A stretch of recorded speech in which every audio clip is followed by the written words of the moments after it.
This is a story about how I lost everything. Not gradually, not through bad luck, but surgically, meticulously, and with a sneering laugh from the two people I trusted most in the world.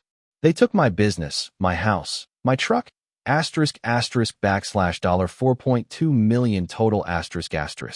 They left me sleeping in a cramped, stinking Civic in a strip mall parking lot at the age of 49.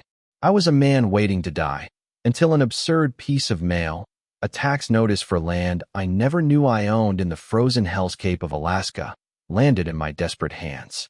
That notice, that single thread of paper, turned out to be the key to a fortune that made my previous life look like pocket change. If you're watching this, you're looking at Andrew. The man I am now is a quiet, cautious executive. But the man who starts this story, the one who earned the title of this video, was a goddamn fool. I'm an American guy from the Midwest, raised on the gospel of hard work and honest dealing. That belief system built my empire. By the time I hit 45, I was the proud owner of AZ Climate Solutions, a regional HVAC supply and installation company that was absolutely humming. We were big enough to matter, small enough to care, and valued on paper at a cool $3.5 million.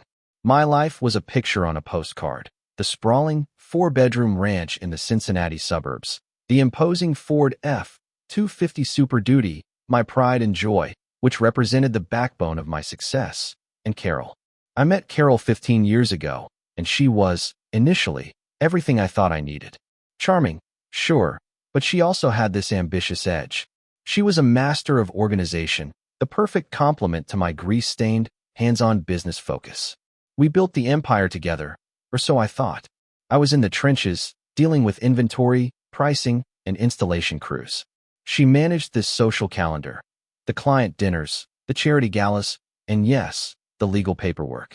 I trusted her implicitly, focusing my tunnel vision on making AZ Climate Solutions the best in the tri-state area. Trusting her, I now realize, was my first and most catastrophic error. I'd structured the business years ago with a lawyer I thought was reliable. Carol was the non-executive vice president. She held 49% of the non-voting shares, a gift I'd given her on our 10th anniversary, a gesture of my faith in our future. "You're my partner, honey," I remember telling her, smiling like an idiot. "We're in this together." Those non-voting shares, a symbol of love, were actually the key to the iron cage they were forging around me. They gave her unfettered access to every financial record, every contract, every strategic weakness of the company. She knew where the bodies were buried because she helped me bury the paperwork. The cracks started appearing subtly. So subtly that I, the guy who could spot a refrigerant leak the size of a pinprick from 50 feet away, missed a chasm forming right in my own living room. Carol started dressing differently. Not just nice, but expensive. Brands I couldn't pronounce. She claimed she needed a new wardrobe for her increased visibility at the Women's Business Council events. I shrugged, proud she was networking. Then came the late nights. "Volunteer work for the women's club," she'd say, her tone clipped, avoiding eye contact. I, the quintessential trusting fool, attributed the sudden emotional distance and the guarded phone calls to her stress or my own relentless focus on the quarterly financials. I rationalized it all, clinging desperately to the image of the perfect marriage and the perfect life, because I was too arrogant and too comfortable to believe it could be anything less than perfect. I was walking through a beautiful, sunlit suburban dream, oblivious to the fact that I was standing on a trapdoor. My world was about to drop out beneath me, and it would be Carol's polished Manolo Blahnik heel that stepped on the release lever. Before we dive into the catastrophic details of the betrayal, how they used my own business against me, let me know in the comments. Where are you watching this from? Hit that like button and subscribe to the channel, because the legal maneuvers they pulled off were shocking. If you've ever built something from the ground up, you need to hear this next section. The ambush and the legal slaughter. The trap door opened not in a courtroom, but at a table at Bellissimo, the ridiculously expensive Italian restaurant where Carol and I had celebrated our 10th and 14th anniversaries. I got a text from her saying she had reserved our special table for a surprise celebration. I was expecting an apology, a romantic gesture to bridge the emotional gap that had grown between us. I arrived, feeling hopeful, only to find Carol already seated, impeccably dressed in a crimson dress I hadn't seen before. Happy, whatever this is. I mumbled, kissing her cheek. It was cold. She didn't smile. She just slid a stack of professionally bound, heavy blue papers across the white linen tablecloth, the sound a low, sickening scrape.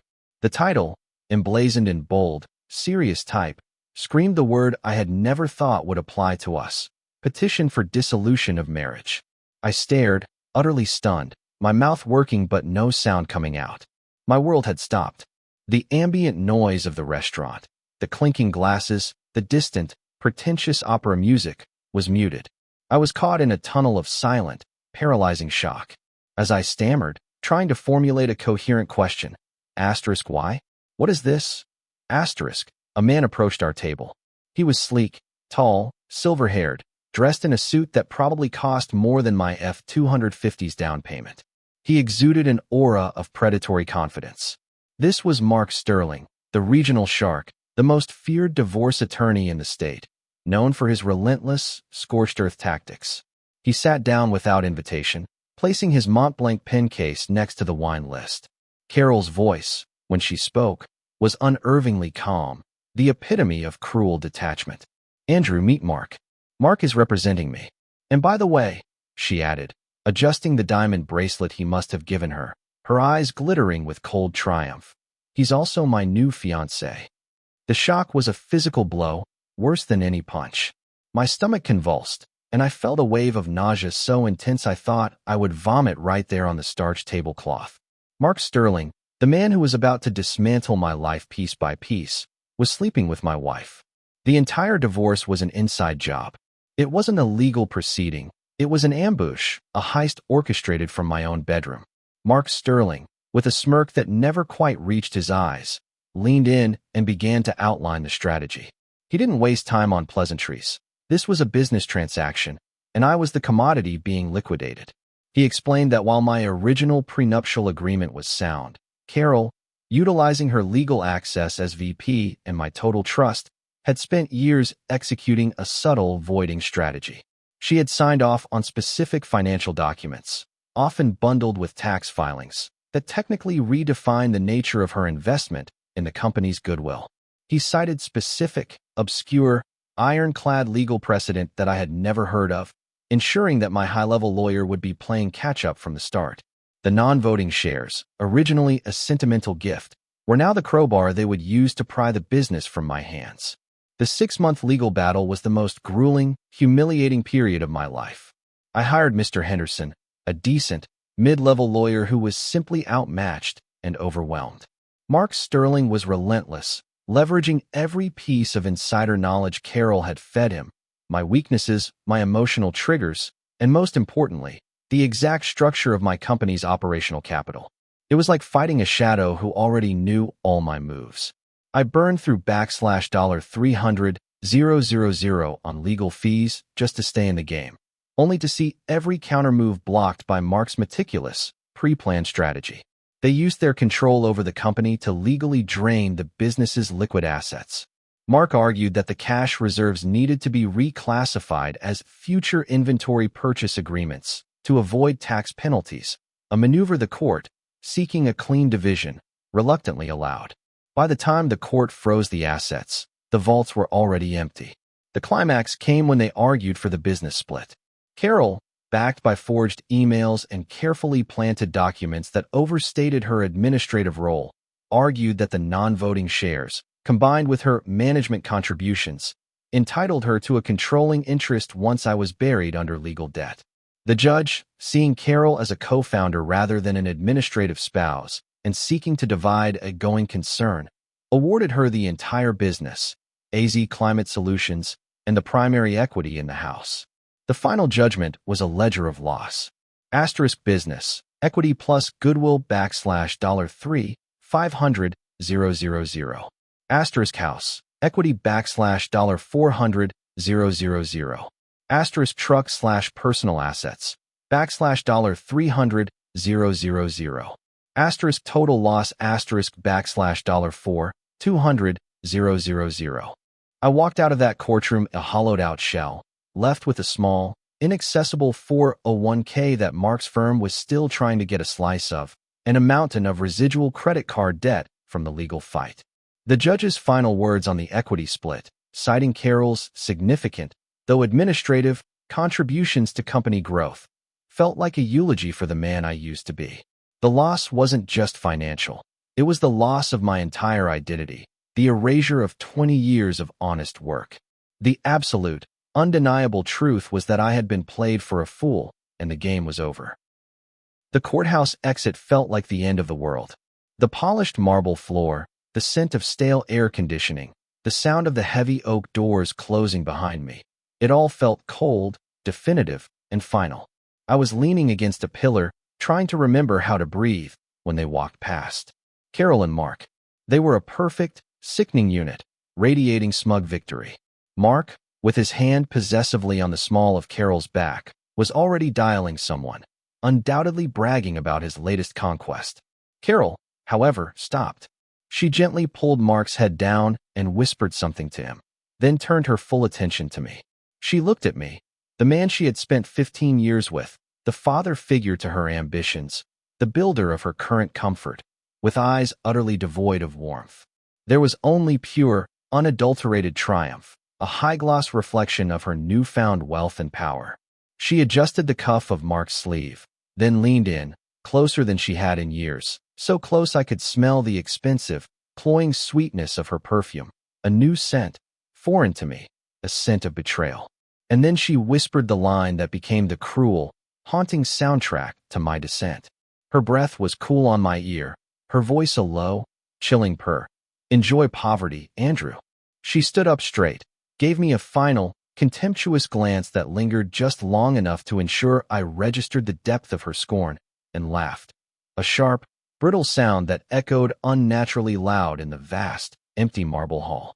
Then, arm in arm with the man who helped her steal everything, she walked out into the warm afternoon sun, leaving me in the cold shadow of the pillars. That moment was the narrative's emotional low point. It wasn't the loss of the money that broke me. It was the sheer, calculated malice of that line, delivered by the woman who had shared my bed and my life. It was the absolute, crushing realization that I was not just a victim of a divorce, but of a long-term, meticulously planned fraud. The next few weeks were a rapid, terrifying spiral. The house was sold, the equity immediately snatched up by Mark's firm for legal costs and settlement disbursements. The final indignity came when the bank repossessed my beloved F-250. Carol and Mark had cleverly structured the business loan to include the truck, ensuring it was classified as a company asset. I watched from a neighbor's window as the tow truck driver hauled away the machine that represented my years of toil. With the last $1,500 cash from my emergency savings, I bought the Capsule, a beaten-up, rust-spotted 2004 Honda Civic. It smelled faintly of stale cigarettes and desperation, but it ran. And now it was home. My new reality was the mundane, humiliating existence of car living. I quickly established a routine of despair in a discreet corner of a 24-hour strip mall parking lot in Cincinnati, Ohio. The air was getting colder, the days shorter. The Capsule became my entire world. My Planet Fitness gym membership, once used for half-hearted workouts, was now used solely for showering and shaving. The ritual of standing naked in a public locker room, trying to look casual while washing my clothes in the sink and stuffing them damply into a plastic bag, was a daily exercise in profound humiliation. Food was subsistence. Ramen cooked with a portable butane stove hidden in a dumpster enclosure, canned soup eaten cold, and dollar store bread. I searched for free Wi-Fi like a starving animal searches for scraps, haunting the local McDonald's lobby, nursing a single cup of coffee for hours, or sitting in the climate-controlled silence of the public library, where I was just another anonymous face hidden behind a glowing screen. The job hunt was a grueling exercise in futility. At 49, my resume screamed owner/executive. I was overqualified for manual labor and too mentally fatigued and rusty for high-level corporate roles. The interviews were disastrous. I reeked of failure and stale car air. Finally, I swallowed my pride and landed a grueling, dead-end night shift stocking shelves at Global Mart, the big-box retail giant. The irony was a constant, stinging humiliation. I was stocking products I used to sell to my own clients. I was a ghost in my old life's machinery. The shame was a heavy blanket. I cut off contact with former friends and colleagues. I couldn't bear their pity, their questions, or the inevitable, whispered judgments. The relationship with my sister, Eliza, was strained. She called constantly, offering money, a spare room, kindness. I refused it all, my pride, the last, pathetic remnant of the successful Andrew, refusing to accept charity. I was trapped in a cycle of self-pity and corrosive anger, the betrayal having poisoned my ability to trust even the people who loved me. I was simply existing, waiting for the poverty Carol had wished upon me to finish the job. Late autumn turned into a brutal, freezing November. Every night in the capsule was a battle against the pervasive, grinding cold.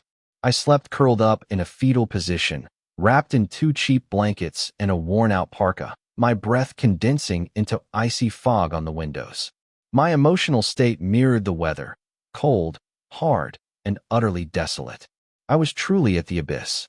One particularly miserable morning, after finishing my graveyard shift stocking detergent and paper towels, I drove to the cheap P.O. box I'd rented, a desperate attempt to maintain a veneer of stability. Checking the box was a ritual of despair, usually yielding nothing but junk mail, credit card applications I couldn't qualify for, and bills I couldn't pay. But this morning, there was a thick, official-looking envelope that stood out from the white noise of consumerism. It was weighty, serious, and carried the unfamiliar, distant postmark of a government entity I didn't recognize, the borough of North Slope, Alaska. My heart gave a dull, tired thump. I pulled the envelope out into the feeble daylight. The title, emblazoned in harsh, black typeface, was stark. Final notice, property tax overdue. My immediate, rational reaction was dismissal. It had to be a scam, some sophisticated phishing attempt targeting the newly bankrupt. Alaska? I'd barely been north of Kentucky. I almost tossed it into the nearest trash can. But the envelope was addressed to my full, legal name, Andrew T. Callahan. And that specific inclusion, the middle initial, stopped my hand midway to the bin. It triggered a deep, misty, almost mythological memory. Uncle Silas. Silas Callahan. My great-uncle. The family failure, as my father always dismissively called him.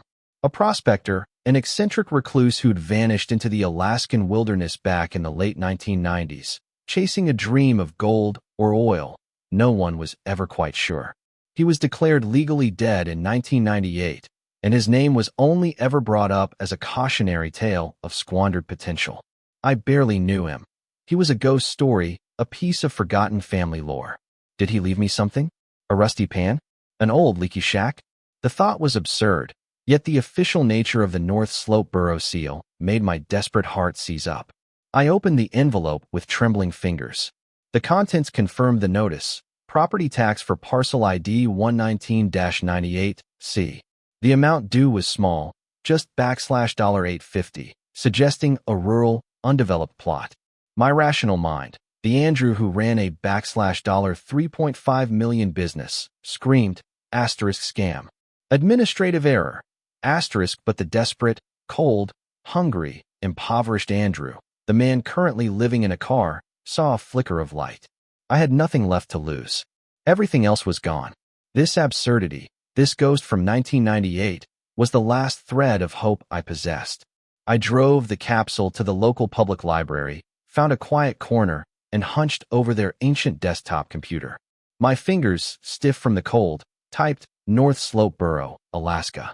It was real, remote, and forbidding, one of the northernmost administrative regions in the United States, dominated by tundra, permafrost, and the frigid, oil-rich coastlines of the Arctic Ocean. I researched property tax rates and land valuations. The $850 tax bill confirmed my suspicion. The land was raw, untamed, and likely uninhabitable. But still, it was registered to my name. I knew I couldn't use my phone. I needed the call to be untraceable, a clean break from my poisoned past. I found a relic, a working payphone outside a dusty convenience store, its metal casing chilled to the bone. The decision to call was an act of absolute resignation. I stood in the biting wind, fishing out a handful of stale quarters, feeling utterly ridiculous. I dialed the number on the final notice. The connection was scratchy, distant, a sound like the physical separation between my broken Ohio life and the mysterious Alaska. The hold time was long, filled with tinny, generic background music. I was freezing, my knees shaking, but I stayed put. Finally, a human voice answered. Crisp, slightly accented with an Alaskan drawl, patient but direct. North Slope Borough Tax Assessor's Office. This is Ms. Evelyn Reed. How may I help you? I swallowed hard, trying to sound like a man who owned land in Alaska, not a man who lived in a Civic. Yes, Ms. Reed. I'm calling about a final tax notice I received. Parcel ID 119-98, C. Name on the deed is Andrew T. Callahan. Evelyn typed for a moment, the sound clicking faintly through the receiver. One moment, Mr. Callahan. Let me pull up that file. The silence that followed was heavy with anticipation, the weight of my entire ruined life hanging on the bureaucratic pause. I was mentally preparing for a large, prohibitive tax debt that would force me to abandon this final, crazy hope. The air around the payphone felt impossibly cold, yet a strange, nervous heat was blooming in my chest. Evelyn Reed's typing stopped. Her voice returned, professional and concise, confirming the worst, yet somehow also the best, news. Yes, Mr. Callahan. I have the file. The ownership is confirmed. Andrew T. Callahan, 340 acres, parcel ID 119-98, C. Inherited from Silas T. Callahan in 1998. We just need to clear up the outstanding tax assessment of $850 before we. I'll pay it immediately. I cut in, my voice rough. But what exactly is it? It's just raw land, isn't it? Tundra. Evelyn paused. I could hear the hesitation, and her tone suddenly shifted, becoming slightly more formal, official, the voice of a bureaucrat transitioning to a representative of serious business. Sir, this is where we've been trying to reach you. We've had difficulty confirming your current address. The 340 acres is, yes, largely undeveloped tundra, but the interest in the parcel is not about the surface. The word surface hung in the air, a key unlocking a new level of terrifying possibility. It concerns the subsurface rights, she continued. The mineral rights. Specifically, the area has undergone extensive geological surveying in the last 5 years. We attempted to reach you through your last known address in 2018 and again last year, pursuant to public notices regarding potential drilling permits in the area directly bordering your property. My mind raced. Oil. Alaska. Uncle Silas, the eccentric prospector. The sheer scale of the Arctic was suddenly less forbidding and more promising. Evelyn continued, detailing the inquiries. Several major oil exploration companies, specifically Aurora Energy and Northern Star Drilling, have been trying to negotiate access and right-of-way. Your 340 acres is situated precisely where preliminary seismic data indicates a significant extension of the Nanushuk geological formation runs, one of the largest oil discoveries in North America in decades. I gripped the cold metal receiver so tightly my knuckles were white. This wasn't a shack or a few acres for hunting. This was strategically vital real estate. My breathing grew shallow, ragged. I could taste the stale air of the payphone booth, but all I could hear was the distant, roaring potential of a subterranean sea of wealth. I forced the question out, the one that determined whether I was walking back to the capsule or flying out of this nightmare. I needed a number, a figure that was more than just hope, more than just the $4.2 million they had stolen from me. Ms. Reed, I said, my voice barely a whisper, if I were to lease those rights tomorrow, what kind of figure are the companies currently offering? What are the mineral rights alone worth? Evelyn paused again. This time, the silence was agonizing, pregnant with the gravity of the calculation she was making. When she spoke, her voice was hushed, almost reverent, as if reciting scripture. Based on the recent bids for the tract directly bordering your property, and considering the confirmed extension of the Nanushuk Formation. She took a professional, deliberate breath.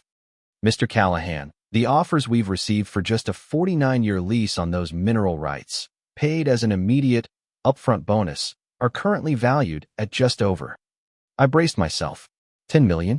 20? Enough to get a condo, a new car, and sue Mark Sterling? $420 million. The words hit me with the force of a physical explosion. $420 million. 10 times the amount they had stolen. My previous life, My entire life's work, the comfortable existence they had liquidated, was a mere 1% of this absurd, frozen fortune. My grip failed. My hand went instantly numb, paralyzed by the sheer magnitude of the figure. The receiver clattered against the payphone's cold metal housing. The tinny sound of Evelyn's distant, concerned voice abruptly cut off. I stood there, staring at the dirty floor, the wind biting at my face, tears finally spilling from my eyes, not tears of sadness, but of shock, disbelief, and a terrifying, sudden awareness of unlimited power. I retrieved the phone, my hand shaking uncontrollably. I could barely hear Evelyn's continued questions. I stammered a nonsensical lie about needing to confirm the ownership details with a lawyer and promised to call her back. I couldn't trust my voice to say anything more. As I hung up, the paralyzing shock subsided, replaced by a terrifying, cold paranoia. The poverty had stripped me bare, teaching me a visceral lesson. Wealth is fragile, and it attracts predators. I was now sitting on a 9-figure fortune, and absolutely no one, especially not Carol or Mark, could ever know. The battle hadn't ended at the courthouse. It had merely entered its secret, far more dangerous phase. I had to secure this. My immediate priority was to pay that ridiculous $850 tax bill immediately, using the last of my money order cash to legally lock down the 340 acres of frozen gold. I was still the homeless stock clerk, but my mind was now a steel trap, focused solely on survival and securing the fortune. The moment of the $420 million revelation instilled in me a paranoia that was chillingly effective. I realized that my most dangerous weakness was my face, my name, and my physical location. I had to disappear while simultaneously becoming the owner of an Alaskan resource empire. My first act was one of meticulous caution. I drove to a 24-hour post office, bought a money order with nearly all the remaining cash in my wallet, and overnight the $850 property tax payment to the North Slope Borough. I enclosed a note, written on a plain index card, confirming my intent to remediate all tax liabilities immediately, thus legally securing the land. That small act of financial prudence, paid for with the remnants of my failed life, was the foundation of my colossal future. The next step was the most crucial, finding the right lawyer. I couldn't hire a local attorney. I needed the absolute antithesis of Mark Sterling.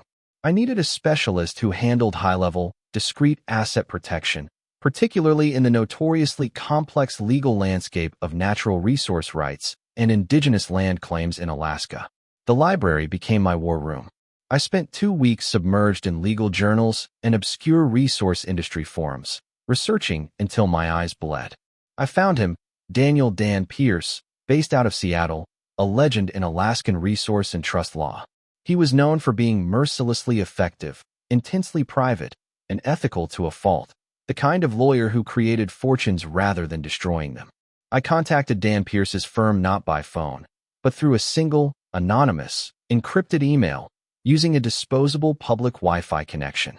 My message was curt, professional, and precise, demonstrating that I knew exactly what I owned. I stated only that I required a consultation regarding a significant inherited mineral lease option in the North Slope Borough, parcel ID 119-98C, and mentioned the Nainashuk extension. The specificity alone was enough to warrant a reply. Dan's office responded immediately, setting up an in-person meeting in Seattle, requiring an upfront, non-refundable consultation fee of $5,000. It was an astronomical price, but I was out of options. I liquidated my last true asset, a vintage Rolex watch my father had given me, which I had forgotten I still possessed, to cover the airfare and the consultation fee. The flight to Seattle was surreal. I was still dressed in my Global Mart uniform jacket, smelling faintly of car air, sitting next to tech executives in suits. Walking into Dan Pierce's high-rise office building, with its panoramic view of the Puget Sound, was the definition of culture shock. I looked like a vagrant who had wandered in from the street. Dan Pierce, a tall, calm man with piercing blue eyes, was initially skeptical. He looked at my worn clothes and then at the clean, government-issued tax notice. I cut straight to the chase. I laid out the tax notice, the official inheritance paperwork from 1998, and, most importantly, The confirmation I had cleverly managed to secure from Evelyn Reed's office email. A simple, humble plea for the official geological coordinates, which was deemed harmless enough to send. Dan went silent as he cross-referenced the parcel ID. His skepticism evaporated, replaced by a sharp, professional intensity. He nodded slowly, confirming the staggering potential. "Mr. Callahan," he said, his voice low, "I confirm the $420 million potential valuation is actually a conservative estimate based on the current market. Your uncle, Silas Callahan, was either incredibly lucky or extraordinarily prescient. The plan was clear and decisive. First, absolute secrecy. The trust's first rule: no one, under any circumstances, could know I was the owner. My name had to be scrubbed from the transaction. Second, establish the trust. We immediately set up an anonymous holding trust based in Delaware and registered in a tax-sheltered territory, the Silas Callahan Resource Trust. I would be the sole undisclosed principal. Third, maximize the lease. Dan strongly advised against an outright, quick sale, which would fetch less. He argued for a long-term, lucrative lease agreement with the best bidder, demanding a significant percentage royalty, e.g., 20 to 25%, which would secure a perpetual, intergenerational income stream, plus a massive upfront signing bonus. Before the negotiations could begin, Dan insisted on a final, crucial step. I had to fly to Alaska to physically inspect the land. It was necessary to cement my legal claim and to understand the environmental and logistical challenges. It was my baptism by fire and ice. The journey north was arduous, Seattle to Anchorage, then a tiny commuter flight to the North Slope's nearest industrial hub, Deadhorse. The scale of the Alaskan wilderness was immense, terrifying, and strangely liberating. It was a place where human dramas like divorce and betrayal felt insignificant against the backdrop of geological time. I met Joe, a gruff, old-school land surveyor and caretaker appointed by Dan to manage the local logistics. Joe was the first person I truly opened up to about Carol, Mark, and the Civic. That night, sitting in Joe's tiny, heated cabin, drinking bitter, black coffee, with the otherworldly ribbons of the Aurora Borealis dancing overhead, I finally shed the mantle of the defeated man. The next morning, I stood on my land. 340 acres of God's frozen wrath. It was nothing but endless, hostile tundra, permafrost, and a wind that cut straight to the bone. But it was mine. It was clean, untainted by Carol's perfume, Mark's greed, or the stale air of the capsule. It was a tangible, colossal counterbalance to my lost home and my former life. With the property secured and the Silas Callahan Resource Trust established, the real financial work began. Dan Pierce took control of the negotiations, acting as the inscrutable, high-powered counsel for an anonymous principal. My role was simple: remain silent, remain invisible, and wait for the oil giants to compete. The initial offers were insulting.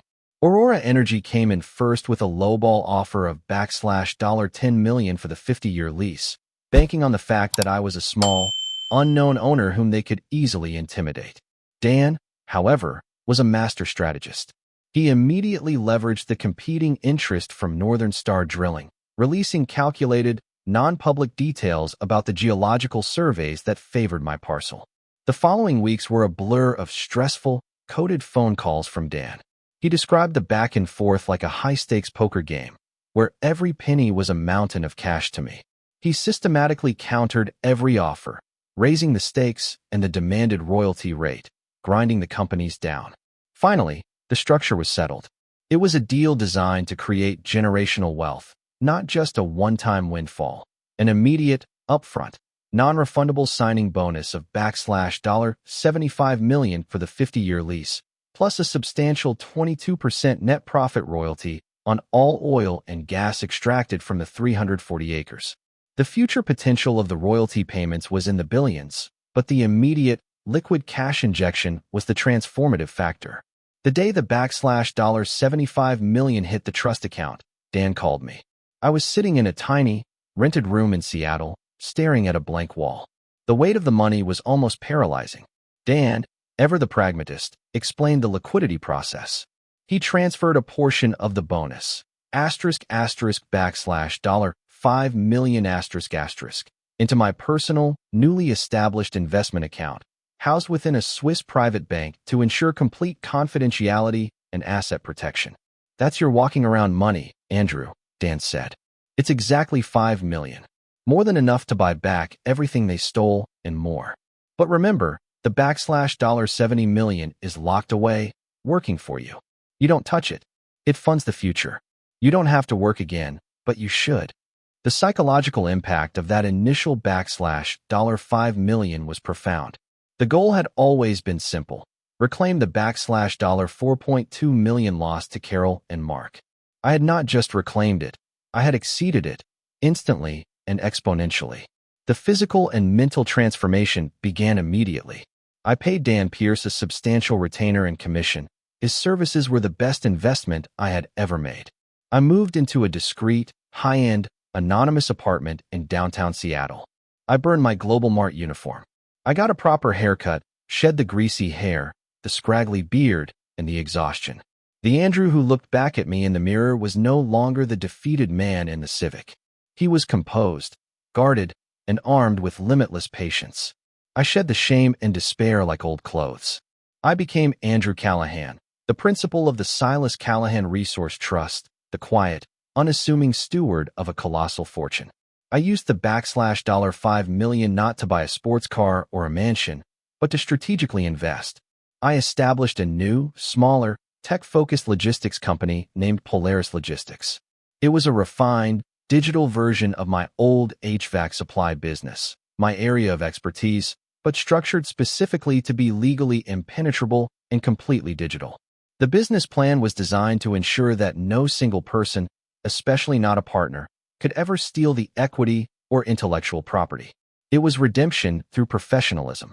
My first tentative step back into the real world was contacting my sister, Eliza. I flew her to Seattle and sat her down in my new apartment, the sunlight streaming in. I told her the truth, omitting the exact financial figures, but confirming that Uncle Silas had left me something substantial and that I was financially secure.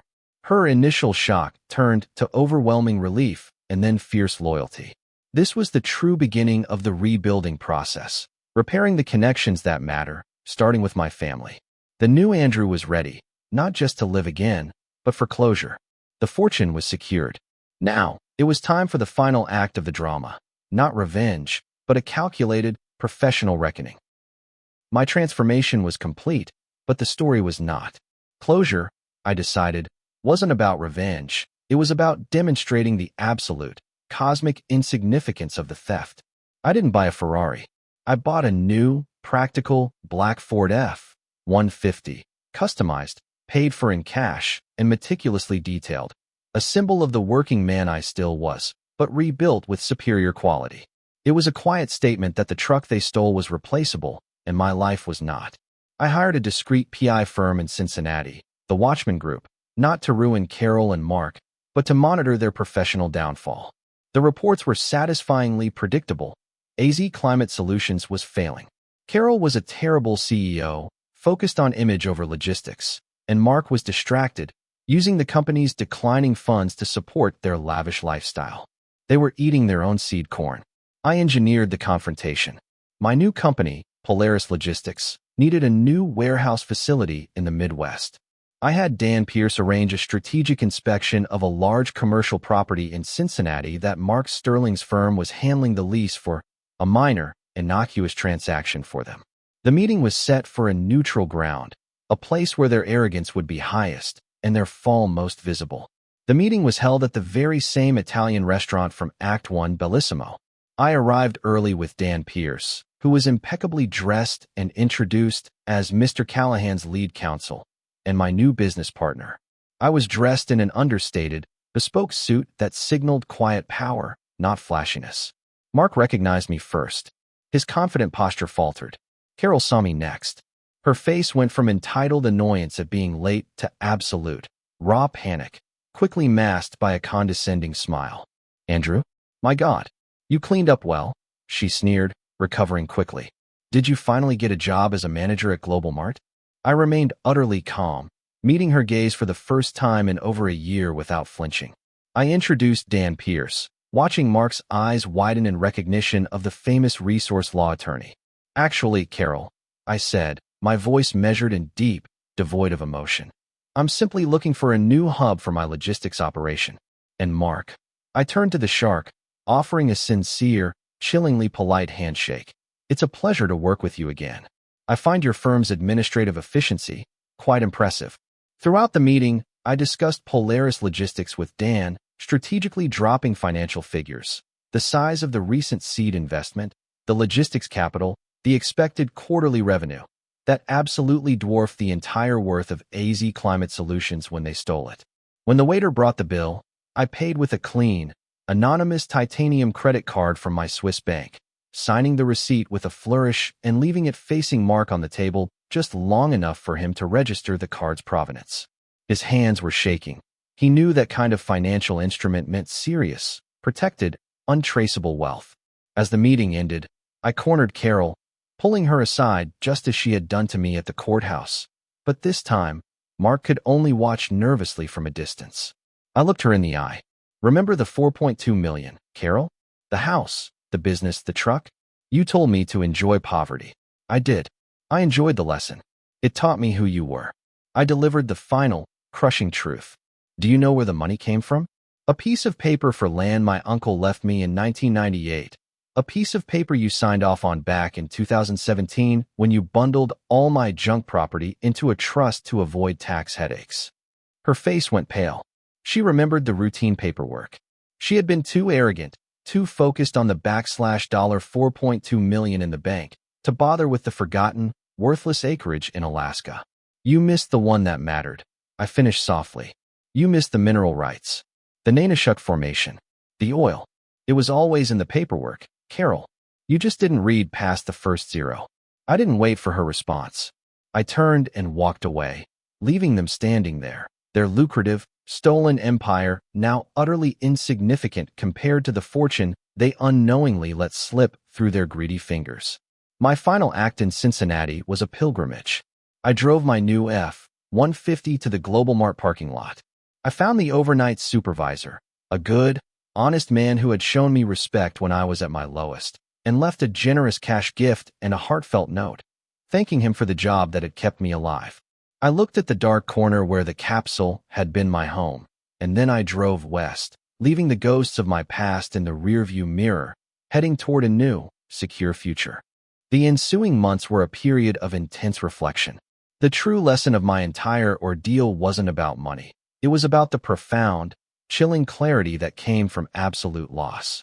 Poverty had been the crucible that stripped away my vanity, my misplaced trust, and my comfortable complacency. It taught me that genuine wealth wasn't the number in a bank account, but the unshakable foundation of self-reliance and emotional independence. The capsule, the cramped, stinking Civic, was, paradoxically, the most valuable home I ever owned, because it housed the man who finally learned how to survive. The realization about Uncle Silas was a deep, satisfying irony. The family failure had proven to be the silent benefactor.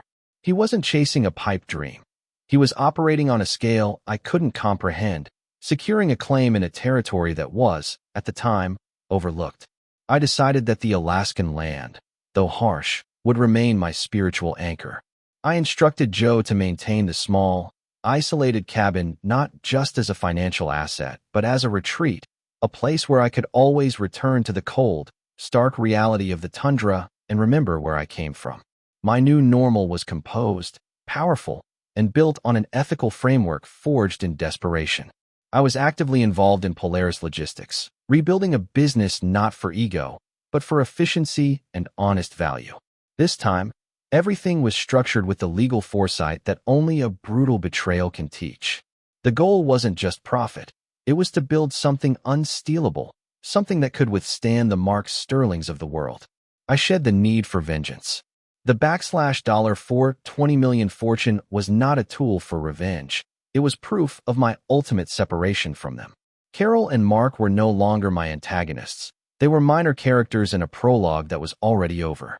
A year later, the world had settled into its new configuration, and the reports from the Watchman Group offered the final, sweet, quiet closure. As predicted, AZ Climate Solutions went bankrupt. Carol, devoid of the operational knowledge I possessed, ran the company into the ground with disastrous financial decisions, confusing branding, and a relentless focus on maintaining an appearance of wealth while the business bled cash. The business was finally sold off in pieces, the final proceeds barely covering the outstanding business debts. The end of their relationship was nasty, public, and delicious in its irony. Mark Sterling, the master manipulator, blamed Carol entirely for the financial ruin of the company, accusing her of destroying a lucrative asset he had secured for her. The ultimate twist? During the bitter, brief legal proceedings of their breakup, the issue of the junk property trust Carol had signed off on years ago was raised. Mark, seeing the documents, realized the catastrophic oversight. The final, horrifying realization for them was that the fortune that could have saved them, the fortune that was 1,000 times greater than the $4.2 million they stole, had passed through their own hands, and they had waived all rights to it.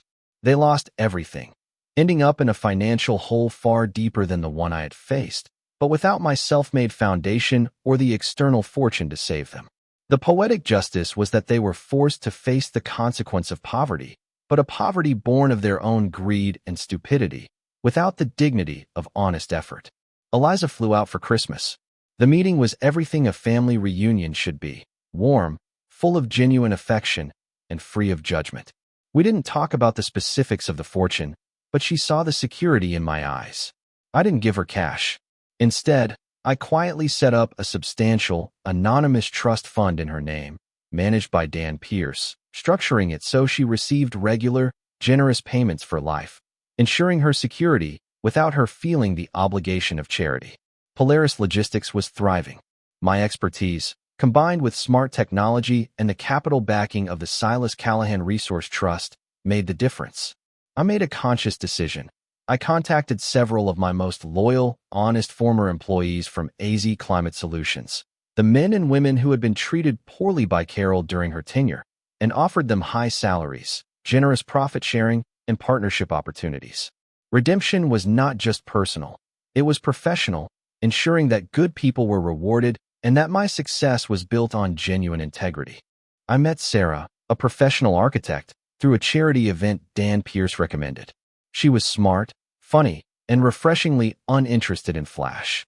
She knew I ran a successful logistics firm and was well off, but she was completely unaware of the oil fortune. I had learned to trust again, but wisely. I loved her for her independence and her values that Carol had lacked. Our relationship was built on a foundation of honesty, not financial dependency. The story of Andrew Callahan is not a revenge fantasy. It is an exploration of fate and human character. The two people who planned to impoverish me for life were, in the end, the key orchestrators of my multi-million-dollar future. They were so focused on the visible, measurable, short-term theft, the $4.2 million, that they overlooked the silent, invisible, and infinite wealth hidden in a forgotten piece of paper. I now focus my time and resources on integrity. My business supports its community. I regularly fund educational programs for young entrepreneurs, teaching them the importance of legal due diligence and asset protection. Lessons I learned the hardest way possible. I will never forget the smell of that cramped Civic or the cold of the payphone receiver. They are the twin trophies of my survival. Carol told me to enjoy poverty. But what I actually enjoyed, in the end, was getting rich on a scale she couldn't even steal. That's the story of how a single tax notice for forgotten land turned a $4.2 million loss into a $500 million fortune. The biggest lesson here is that sometimes losing everything is the universe's way of clearing the path for something exponentially better. Now, I want to hear from you. If you were Andrew, what is the first practical thing you would have done with the $75 million signing bonus? ***. Please drop your answer in the comments below. Don't forget to like this video if you were hooked by Andrew's journey. Subscribe for more true stories of incredible life changes, and share this video with someone who needs to know that losing everything isn't the end. It's just a shocking new beginning. Thank you for watching, and may your own final notice always lead to a hidden fortune.